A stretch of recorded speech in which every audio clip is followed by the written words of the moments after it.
এক রাতে ঘন জঙ্গলে চাঁদের আলো পড়েছে।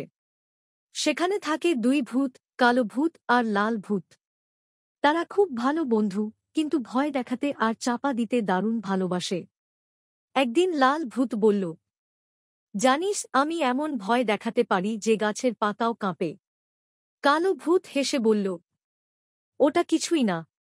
আমি এমন হুঁ বলি যে নদীর পানি উল্টো দিকে বয়ে যায়।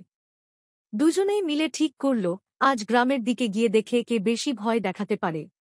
লাল ভূত উড়ে গিয়ে গ্রামের পুকুরে দাঁড়িয়ে বলল, ভূ ভূ।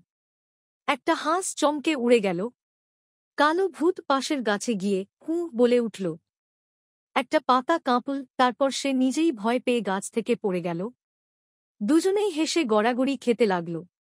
লাল ভূত বলল, চল আজ থেকে ভয় দেখানো বাদ, চাপা মারাই ভালো।